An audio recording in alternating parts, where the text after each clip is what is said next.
Welcome back into the Lions 24/7 podcast. I am Tyler Donahue coming to you with our midweek episode, and it is game week number 4. Illinois coming to town for a Saturday night primetime matchup, 7:30 p.m. on NBC. Of course, myself, Daniel Gallen, Mark Brennan, we will all be in the press box for that matchup. Grace Brennan, our photographer, down on the field. So we're excited for the Big Ten season to start here for Penn State at 3-0, Illinois at 4-0. We're going to learn a lot more about the Fighting Illini on this episode. Jeremy Werner, who is an outstanding insider on Illinois athletics for our 24/7 Sports Network, will join us, give us all the lowdown on the surprising 4-0 start for that Illinois squad, what he learned from that Friday night matchup that they had on the road last week in a hostile environment against Nebraska. And James Franklin referenced this on Monday. This is a team that has already experienced a big-time road atmosphere this year. They're just a little removed from that after the Nebraska victory. So we know Happy Valley can overwhelm a lot of opponents. Maybe this Illinois team is a little better equipped early in the season to deal with that whiteout energy that we've been hearing so much about. And that white energy could be very big for Penn State's recruiting. When you talk about the whiteout atmosphere, every single time we get to it in the autumn, it's always joined by a recruiting opportunity where you're getting guys from within the region, from beyond the region. They want to be at this event. You know, it's a bucket list event for people in this industry. Fellow reporters talk about wanting to get over to the whiteout at some point in their careers when we discuss things during the offseason. And, of course, prospects want to be there too. So Tyler Calvaruso hops on with us now because while this has not been a fully announced whiteout, we've got James Franklin repeatedly calling for whiteout energy. We've got team captain Nick Dawkins on Monday night straight up tweeting, "Wear white." And so it's all adding up, to me at least, Tyler, for this to be kind of a surprisingly impactful recruiting opportunity. Not that a Big Ten home game isn't going to help you on the recruiting trail and getting guys to campus, but to do it under the bright lights in a national showcase, number 9 versus number 19 in the country. How much has the pendulum kind of shifted in terms of the significance of this game for recruiting?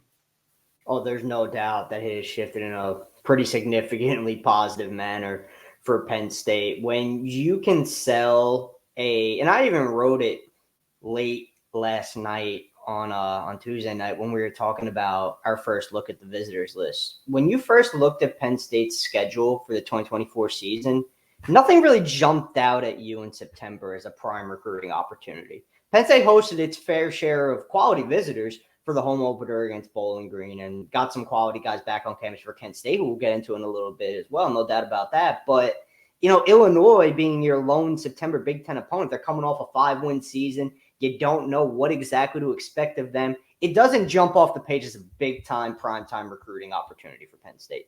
That tide is completely turned, and now we're talking about whiteout energy. We're talking about top 20 matchups. So it's been a lot of fun this week to see that visitors list come together in really short order. The only thing is, you know, and this is just part of it, there was such a focus on later in the year with that Ohio State matchup and the actual whiteout against Washington in November 9th.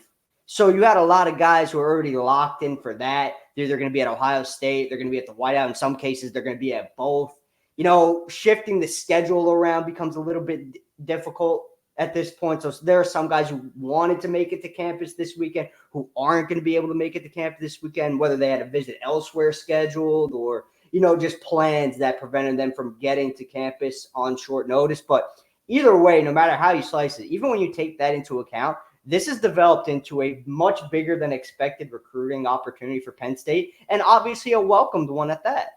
A much bigger matchup than we expected to. And we'll break down things a little bit later with Jeremy Werner. Got a lot of good information for us on the Fighting Illini. But focusing on recruiting, and before we get over to that anticipated guest list for the Illinois matchup, and I think that people want to stay tuned to Lions 24/7 over the course of this week. It's only Wednesday right now. So Thursday, Friday, into Saturday, even with the night game, I think we're going to get some very interesting later confirmations because of what we just discussed with this game popping up as a big one kind of unexpectedly. But Tyler, the bigger news on Tuesday from the recruiting trail was that Penn State lost a member of their 2025 recruiting class.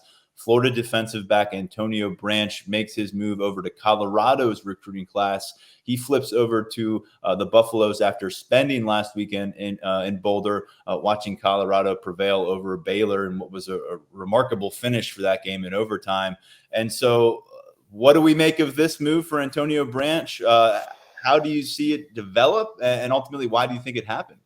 So going back to the start when Colorado offered on September 5th, I even posted on the board. I was like, hey, just heads up, he got this offer, because checking in, it didn't raise any alarms right off the jump. But as time went on and you started to hear whispers that Branch might want to get out to Boulder for a visit, the tide, it definitely turned in Colorado's favor. They lock in that visit for the Baylor game, and it just turns out he goes out to Boulder and sees one of the best games of the season so far with that Hail Mary to LeJohntay Western, an overtime win for the Buffs. And, not much catches you necessarily by surprise in recruiting these days. But, again, just based off the initial read we got when that offer came in, it didn't seem like this was going to be a huge threat. But here we are less than a month later talking about Antonio Branch flipping elsewhere, no longer a part of Penn State's 2025 recruiting class. And, look, it's a loss. You can't, really phrase it any other way.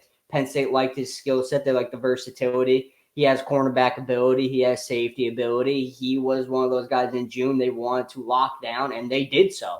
June 19th was his original commitment date to the Nittany Lions. Now he's off elsewhere, and Penn State, the beat goes on at safety recruiting. This is something that we always talk about late risers. Safety position, they've kind of been monitoring for a while on that front and tracking on that front anyway, even before this came to fruition. So moving forward, Penn State will, they're going to be in contact with other safeties, and, hopefully, it is late in the game, but if you're Penn State, hopefully you could add another guy, or maybe even two, depending on how things play out to this class before it's all said and done.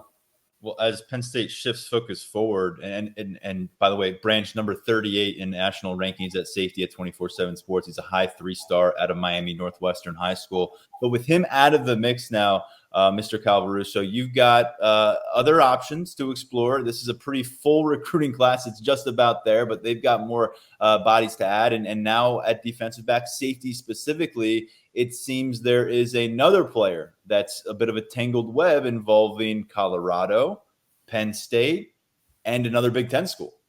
Yeah, Byron Baldwin, the Indiana commit. He's a top 24/7 prospect too, as well, out of St. Francis in Baltimore. So he was actually at Colorado for a visit the same time as Antonio Branch over the weekend. And there was a lot of positive buzz surrounding Colorado with Baldwin coming out of that weekend as well.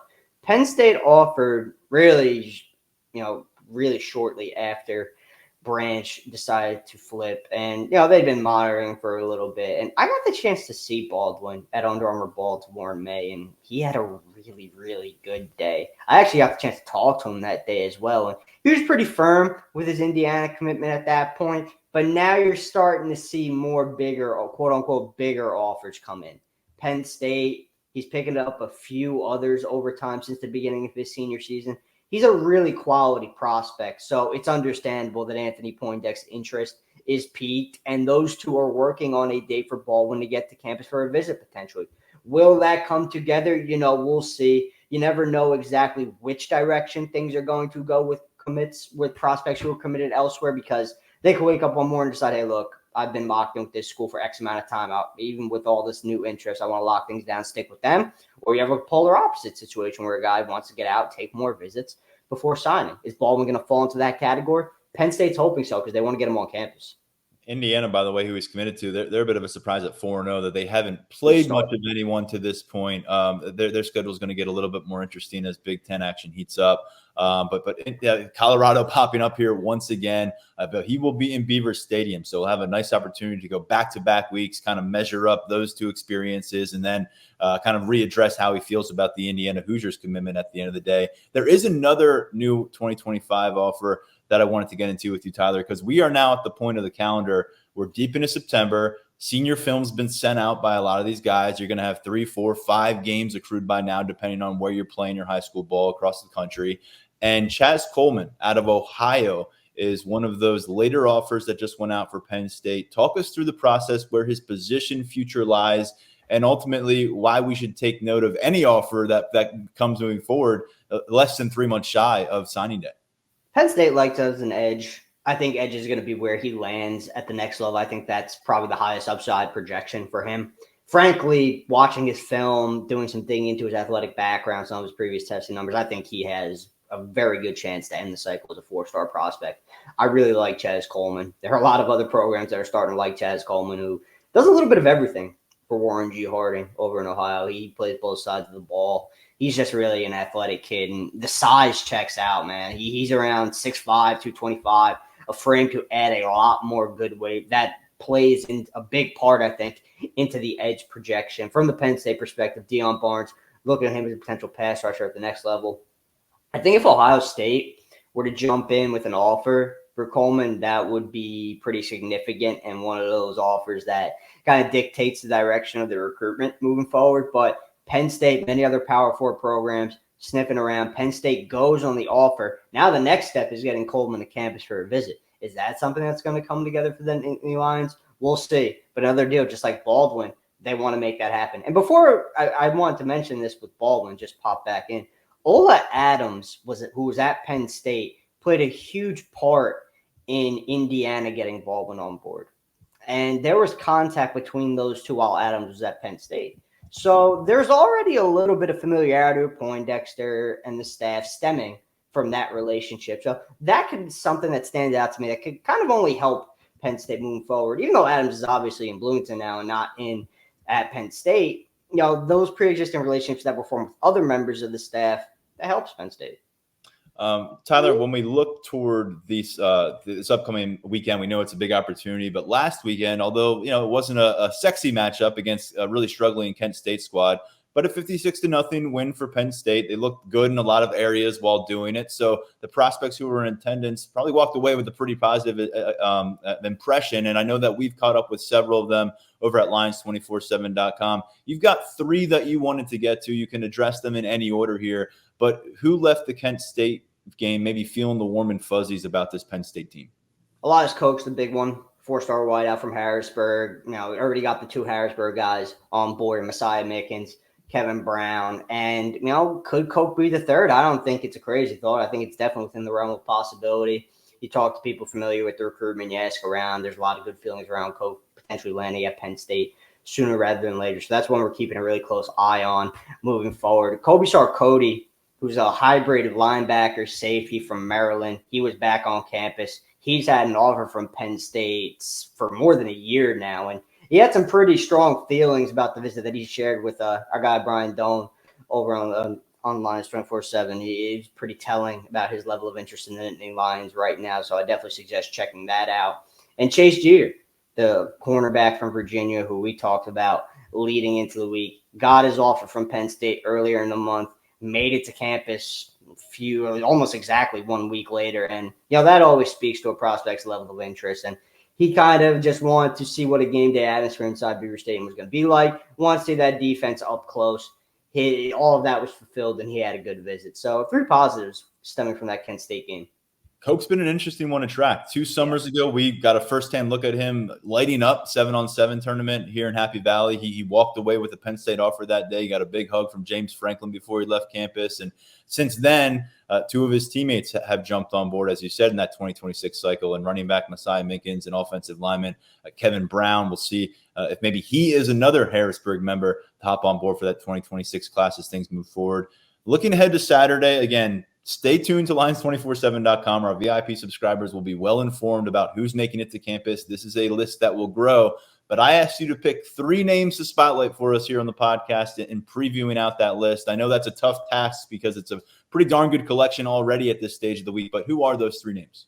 Yeah, starting with one of Terry Smith's top cornerback targets in the 2026 class, Jacob Witherspoon from Ohio, 4-star kid, was slated to get back to Penn State for the last bash in late July. That would have been a big visit for him. Wasn't able to make it due to some team stuff going on, but he's going to be back on campus this weekend. Another recruitment kind of like Coleman, where I think Ohio State is a big player, but Penn State has acquitted itself well here early on.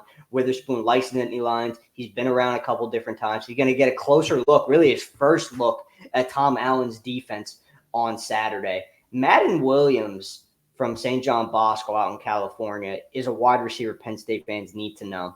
He's made the cross-country trip before.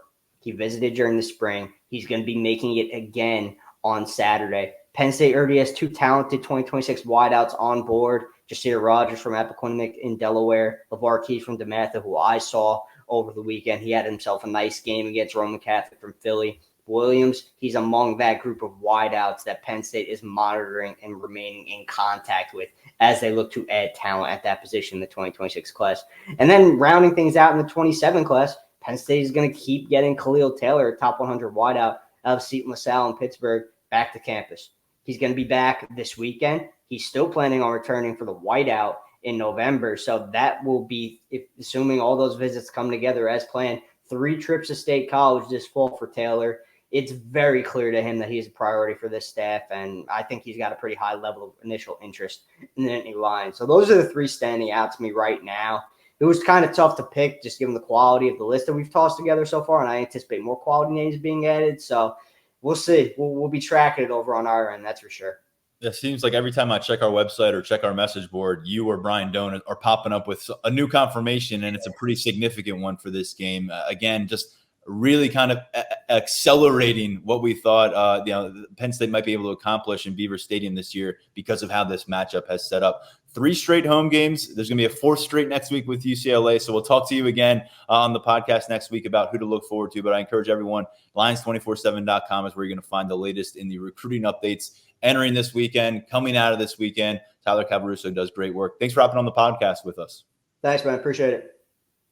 As promised, this episode of the Lions 24/7 podcast continues with focus on Penn State's first Big Ten opponent of the season. When we forecasted this matchup about a month ago, I don't think any of us realized how much buzz would be around it. Illinois is 4-0. They are number 19 in the country. They come visiting number 9 Penn State in a 7:30 primetime showdown on NBC. We're going to talk about that with Jeremy Werner right now. He is a Illinois football insider for Illini Inquirer in the 24/7 Sports Network. Jeremy joined us before the last few Penn State-Illinois matchups, and we're going to tap into his perspective now. Jeremy, always good to talk with you.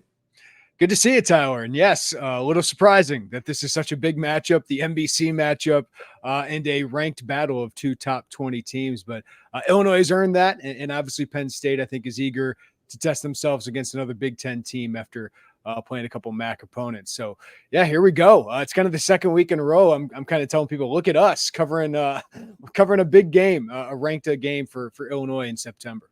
I know many of us on the Penn State beat, and I'm sure a lot of Nittany Lions fans had a chance to actually watch Illinois because the Friday night setting out in Nebraska was number 22 Nebraska, number 24 Illinois. And by virtue of that victory, they're up to number 19 in the nation. Jeremy, when you and I last saw each other out in Indianapolis at Big Ten Media Days in late July, where was your head at with this Illinois squad? I know where they are now, but how much of this start has surprised you? Yeah, I mean, 2 years ago, just to take Penn State fans back, like Illinois had one of the surprise starts in the country. They started 7-1, kind of ran through the Big Ten West, and were 7-1 going into November, and really had a great chance to make the Big Ten championship game. But they were up to number 14 in the country, so that was kind of their breakthrough moment. You know, people can look at a 4-0 start as that. Well, 2 years ago, it actually happened, and obviously that team had a lot of talent with Devin Witherspoon, Quan Martin, Sidney Brown, Chase Brown, all guys who are in the NFL now, and Johnny Newton and Keith Randolph, guys that had really good careers here. So that was a good team, but it faded down the stretch. They lost 4 or 5, and that kind of carried over into last year where without that talent, after losing Ryan Walters to Purdue, he was the defensive coordinator here, a Broyles Award candidate, as defensive coordinator. After losing those guys, it all started poorly last year. They went 2-4, but kind of rebounded to, you know, the second half of the season, won 3 or 4 games, should have won 4 straight, but Wisconsin, they lost that game late. And then they lost their final 2 games to kind of keep them out of bowl contention. So it's been a competitive, consistently competitive kind of thing here under Brett Bielema, but we kind of going into this season thinking, just get back to a bowl game, find a way to get back to a bowl game. And they had a tough schedule. Kansas was a ranked team coming into the year, going on the road to Nebraska to start Big Ten play. And then this stretch, Tyler, they have 3 games of the next 4 are against top 12 opponents. You have Penn State this weekend, then you have an off week, you host Purdue, and then you have Michigan at home, and then you have Oregon on the road. So this was a part of the schedule that's like, Illinois better start well. And by that, we said, win 3 of your first 4.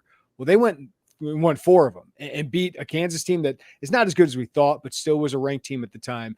And then go on the road to Nebraska, and what a phenomenal game that was. And if Raiola makes a pass that was wide open, it would have been maybe a different story. But Illinois just kept its way in it. And unlike Nebraska, which has lost all these close games, Illinois found a way to win close games because they've been in those and they've won some of those before in Brett Bielema's first 4 years here. So they obviously got a quarterback playing at a high level. I'm sure we'll talk about. The defense is better than we expected, but this has been a way better start than we thought. And I think we thought offensively they could be pretty good. The defense has been way better than we thought. Brett Bielema, you go back to his time in the Big Ten at Wisconsin, several double-digit win campaigns, some Rose Bowl appearances out there. He goes to Arkansas, less success in the SEC. But we were kind of there for the origin of this whole Brett Bielema-Illinois marriage, Jeremy. Back in late 2020, we got that tack-on game at the end of that COVID-shortened season, and it brought Illinois to town. It was almost Christmas by then, I feel like. I don't quite remember. It's all a little foggy when looking back to 2020. But Bielema was on the sidelines. He had just made the move from being a studio analyst, I think, a television guy, and he was preparing to take over that Illinois team. One fall later, we saw them come to town, upset Penn State in 9 overtimes as a 24-point underdog. And then, of course, last fall, Penn State went out there, 4 interceptions off Luke Altmaier, who looks like a very different quarterback this year. We'll talk about him in a moment. So you just heard from Bielema earlier this week. Where is his program vision right now? He's, I think, 3 games over 500 in his career at Illinois now in year 4. He came into the season 1 game under 500.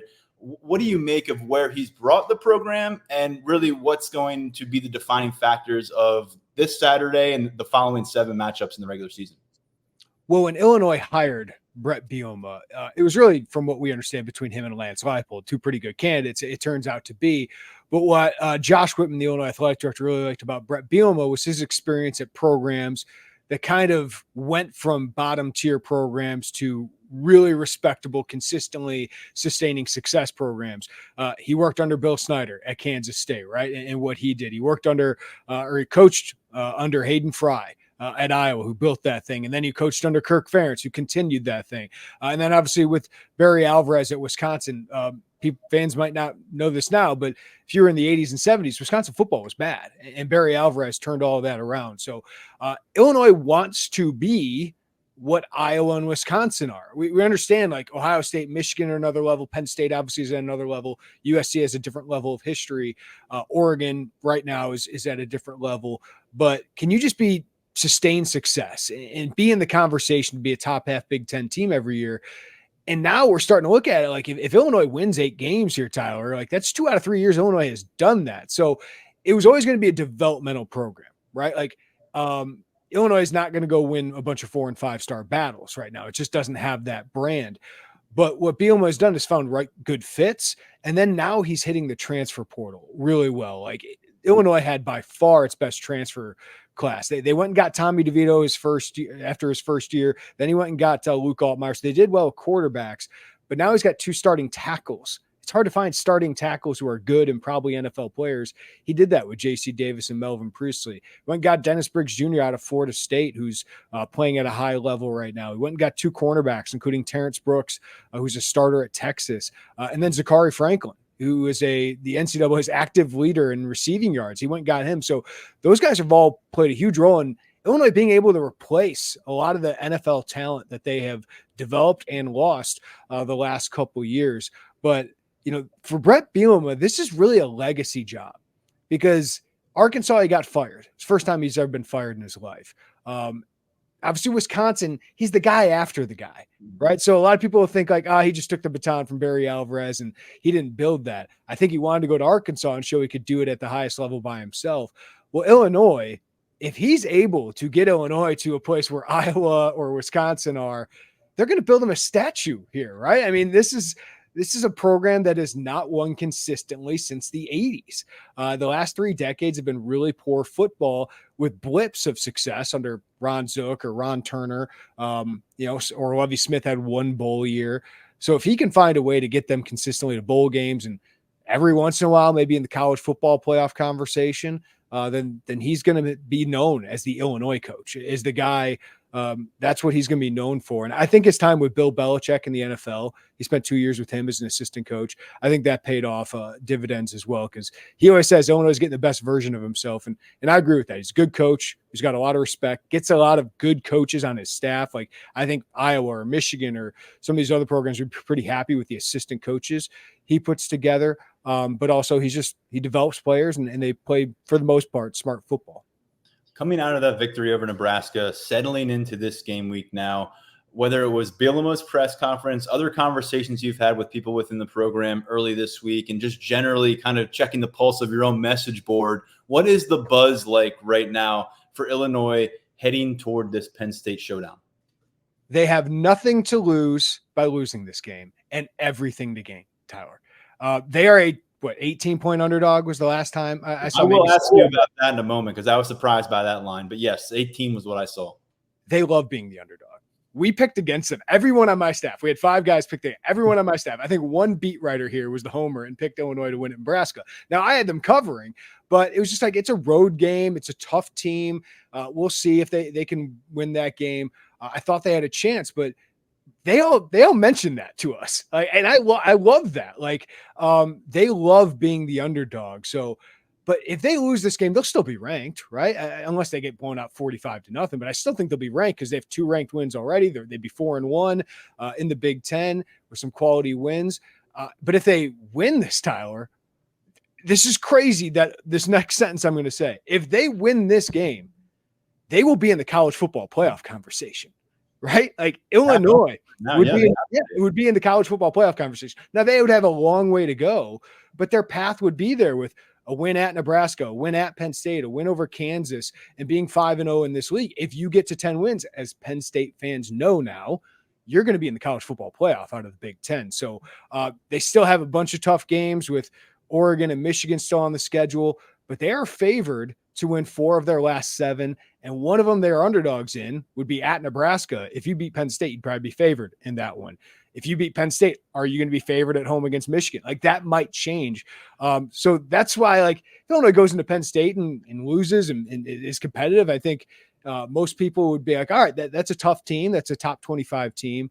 But if they win this, the expectation of what this season is and what Illinois can be has to change because Penn State's a dang good team. And Illinois stringing back-to-back road wins like this, I don't think anybody in the country would have that resume through 5 games. So it's a huge challenge. But I'm saying if it happens, if Illinois shocks everybody, they would actually have to be in that conversation heading into October, which is crazy.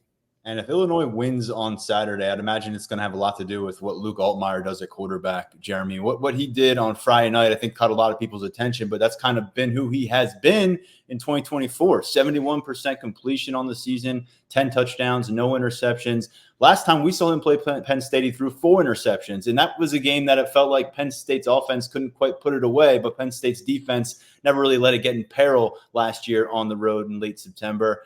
What has Altmaier done this offseason, early in the season, that has kind of put him on this course toward, being a national name at this position? Yeah, and this is a game where he can really even further that national profile. That is for sure. He was bad last year against Penn State. That was also his 3rd game as a starter in this, at Illinois. So we knew growing pains were going to happen. And last year against Penn State, that was his welcome to the Big Ten moment against a defense that obviously was loaded with talent. And his offensive line got demolished that day. I went and looked back. I think it was like 26 pressures in that game against Illinois. So they just had their way with him. And he folded under that. And that's going to happen with a first-year starter. But he rebounded well after that. So if Penn State fans tuned out Illinois after that, which understandably they would, he threw after that in his last 6 starts, 10 touchdowns to 3 interceptions. And Illinois, he got hurt against Minnesota, got a concussion, was out the next week. And his backup, John Paddock, had played so well, threw for 500 yards and threw for 4 touchdowns in an overtime win against Indiana, that Illinois couldn't bench him. So they kept him in, and Luke didn't play the last 3 games. All that was a tough first year, but he stuck with it. Illinois stuck by him. They didn't go look for anybody else in the portal because Luke showed last year he's a Big Ten playmaker. He's got a good arm. He's incredibly accurate, throws a really catchable ball with the touch that he has. And he's an athlete. Like, he can make plays, with his legs. Like, I've been watching Drew Aller this year make more plays with his legs. That's a problem. Like, you can turn what maybe would have been a sack into a 5-yard gain. Those are huge yards in a game. Luke can do that kind of stuff. But this year he's just more comfortable. He's more confident. This is the first year he's had a second year with an offensive coordinator in his 4-year college career. And Barry Lunny Jr. knows what Luke likes, knows what Luke can do, knows what he can't do well. And now Luke, I think, knows what Barry wants out of a quarterback. So the symbiosis between those two is gone to another level. You can tell that those guys feel really comfortable with what they're doing. He's running more RPO, which puts Luke's legs in the conversation a little bit more. He's got 2 wide receivers. Illinois has surrounded him with good talent. He's got 2 wide receivers in Pat Bryant and Zachary Franklin, who are, I think, 2 of the better ones in the Big Ten. They got those 2 tackles who protect him pretty well. So I just think he's as confident as he's ever been, as comfortable as he's ever been. And Illinois played really well, and he played really well, and they've played really well when the pressure is amped up the most. Like, Kansas was a close game at the end of the game. Nebraska obviously was a very close game at the end of the game, and Luke played his best ball there. So he's really elevated the team. He's not a team captain. He's not the most vocal guy, but he's certainly elevated with the way he's kind of commanded that offense and executed that offense. I actually spoke with Penn State cornerback Jalen Kimber this morning. He's played more than any cornerback thus far through 3 games. He's got experience back at Florida and Georgia in the SEC. And he said Altmaier is a savvy quarterback based on his film study. He also noted his ability to extend plays, and a guy that you can't really forget about when he gets out of the pocket, because he will burn you if you allow him to. So a lot of respect, it seems, coming from that side. Those receivers also came up. And I guess there's 2 ways of looking at the stat sheet for the past game so far. It's that Pat Bryant, who has 6 touchdowns, 300-plus yards on 20 catches. He's a 5th-year guy with this program. And then Zachary Nelson. No touchdowns, Zachary Franklin, who was outstanding at University of Texas San Antonio, was kind of a swing and a miss for Ole Miss in the transfer portal, and then now has really been a productive player for Illinois. 21 catches, 243 yards. But you look down the list at their receiving stats, and no one else has more than 6 catches. No one else has reached 70 receiving yards. So how do you balance these 2 things? Is it these 2 guys being just really strong playmakers, or is there concern that when they come to Penn State and they boast a pretty strong cornerback group here, that if those 2 receivers both can't get loose, that could spell trouble for Altmaier downfield? Yeah, I'm not going to say these guys are each an Allen Robinson or a Jahan Dotson, but like, each of these guys are probably NFL players. Each of these guys are probably a number 1 receiver in the Big Ten. So you kind of have to pick your poison. And where Pat Bryant is really great is one-on-one down the field. He's 6'3", 200 pounds. He had consistency issues in catching the ball, but he always kind of got open. And he's always the first to the ball because he's long, he's physical, he can adjust really well. Now he's catching basically everything thrown his way. He's had 24 targets and he's got 20 receptions. So at one point he was 15 for 15. So everything thrown his way, that's kind of a jump ball. Luke is really accurate, but Luke is now trusting Pat to go get the ball. So if he gets one-on-one, Luke's going to him. And the cornerback's going to have to try and beat a future NFL receiver. That's great. So, but then if you bracket him and you leave Zachary Franklin in one-on-one, he's just kind of that savvy route runner. 6'1", 190, not the biggest, not the fastest, but he just finds a way to get open. He's probably a guy that he's a 6-year guy. Should probably be in the NFL by now, but didn't have a good year at Ole Miss, got hurt. But he was in Barry Lonnie's offense at UTSA. He put up huge numbers there. So the comfort in this offense. And when Illinois goes to their RPO game, Zachary Franklin's the guy they go to. So if that safety comes up, Zachary Franklin's going to be open on a slant and he's going to catch the ball. If that safety stays back, they'll run the ball. So that has been really successful for them when they have those 2 wideouts they can go to, and they don't have to look around all that much because one of those guys, more often than not, to this point of the season, including against Nebraska and Kansas, which Kansas has a really good secondary, those guys have been able to get open and make plays. So the Illinois kind of came into the year thinking they were going to run to set up the pass. They're now they're passing to set up the run. That's what worked for them against Nebraska. It'll be interesting to see if that works against Penn State, which obviously has done phenomenal against the run so far. Yeah, I do anticipate that Illinois is going to need to achieve some offensive balance to push Penn State and maybe beat Penn State in Beaver Stadium. So with that in mind, I mean, we talked about how the offensive line really struggled last year in this particular matchup, and you've talked about how they found some upgrades. But between the offensive front and the backfield and what they can do with the ground game, what do we need to know, and what's your confidence level that they can achieve that kind of balance on Saturday?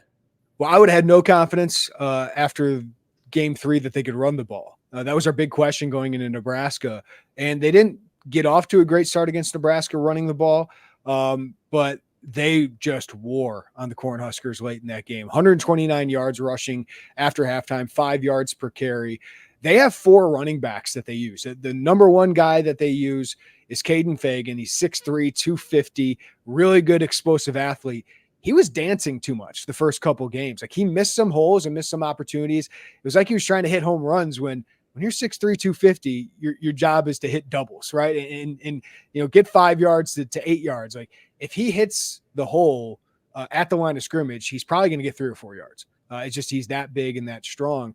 Josh McCray is a kid 2 years ago that obviously, or 3 years ago now, went off at Penn State. He's finally healthy again and contributing. Another big burly back. And then they used 2 quicker guys in Aiden Lawfrey and 4-star freshman Khalil Valentine, who didn't play as much last week, but both those guys bring some quickness to the group. But the offensive line was kind of challenged after week 3 when they really struggled. But they really asserted themselves against a stout Nebraska front. Like, they are big and physical.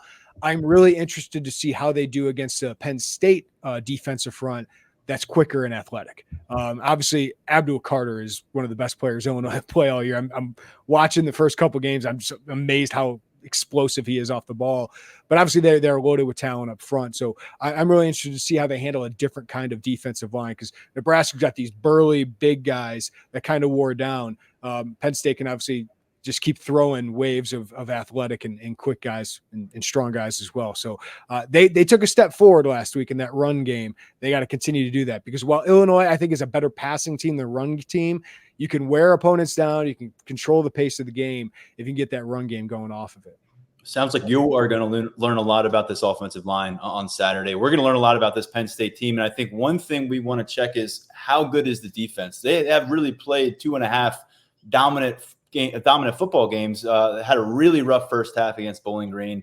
There was some effort, execution, communication issues I've been pointing to. They've been buttoned up since then. And you look at the West Virginia matchup, there was a lot of respect for Garrett Green as a dual threat quarterback going into the season. It didn't come out that way in Morgantown. When we talk about the Penn State defense versus Illinois' the Penn State defense against Illinois' offense. Let me flip that. Sorry. The Penn State offense against Illinois defense, I found it interesting that you said you were particularly surprised by the defensive success thus far. What do you mean by that? Because I'm thinking back to last year, Kotelnicki in Kansas put about 550 on them in terms of yardage in a 34-23 victory over Illinois. What do you make of the chance to go back up against Kotelnicki and what you've seen from that unit so far through 4 contests? Well, just take you behind the scenes. I picked Illinois to beat Kansas this year because they lost Kotelnicki. I was amazed at some of the stuff he called up last year at Kansas, and they miss him. They miss him a lot. Jalen Daniels is not playing well. They're not getting the ball enough to Devin Neal, who's their best player. But Aaron Henry got trounced by him last year, and that was one of Aaron Henry's first games as coordinator at Illinois, replacing Ryan Walters. And the rest of the season, it was just kind of like, okay, is Aaron Henry kind of coming into this year with a ton of pressure on him to prove that he can do this? So far, he has passed that test. The defense was a huge question mark because they lost Johnny Newton, who is the Big Ten Defensive Player of the Year, despite Chop Robinson and Abdul Carter and all the Michigan guys. He was that dominant for Illinois last year, yet they still struggled because the scheme wasn't good enough. The personnel wasn't good enough on the back end. Jeremy, I'll just tell you, Newton may have been the single most impressive player on the field when Penn State played Illinois. And even though Illinois lost by a bunch, that particular day, he was unbelievable. Yeah, like he dominant last year in losses. Like, it was some of his best games were in losses, but the defense, despite having such a great player and generational player at Illinois, they still struggled. And some of that was scheme, some of that was play calling. And Aaron Henry said he learned a lot going through those growing pains. But they still have some good players up front. Seth Coleman and Gabe Akis are all Big Ten players on the edge. They've added Dennis Briggs out of Florida State. T-Raw Edwards has taken a big step at nose tackle. But the biggest improvements have come in the secondary. It was atrocious last year. We expected them to take a step back. After you lose Dev Witherspoon, who was a Pro Bowler in his rookie season, number 5 pick in the draft, Quan Martin, Sidney Brown, you knew they would get worse. But they went from one of the probably the best secondary, outside of maybe Georgia or something like that in the college football in 2022 to one of the worst last year. So they've added some transfers and Torrey Cox and Terrence Brooks. But the biggest thing is guys who are now in their second year as starter have taken big leaps. Xavier Scott, starting nickel.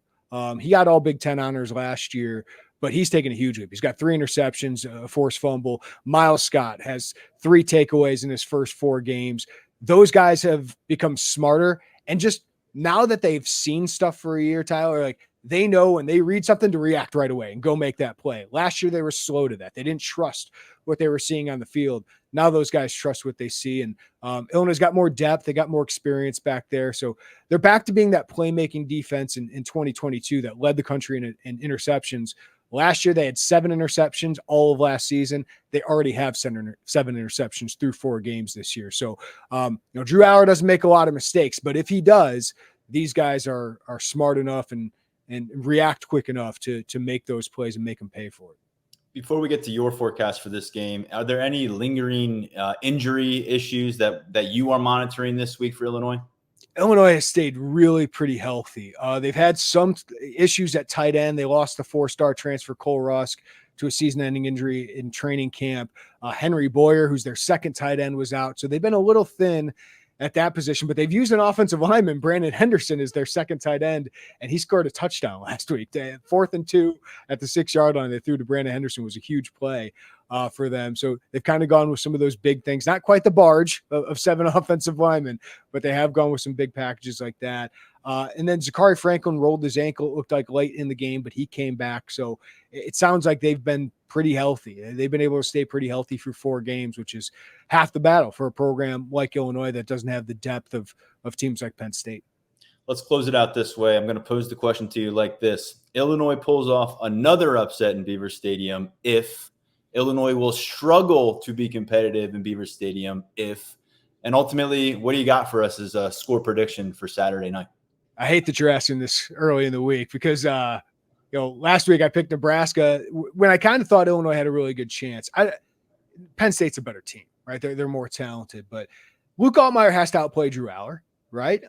And Illinois needs to win the turnover battle. Like there's not a lot of ways to go on the road and pick off an upset against a team that's probably got superior talent without winning the turnover battle, which is difficult against a quarterback like Drew Allar, who historically has not turned it over all that much. So Illinois needs to take care of the ball. They can't hand over the ball themselves, but they got to find a way to strip the ball, get to Drew Allar with some pressure.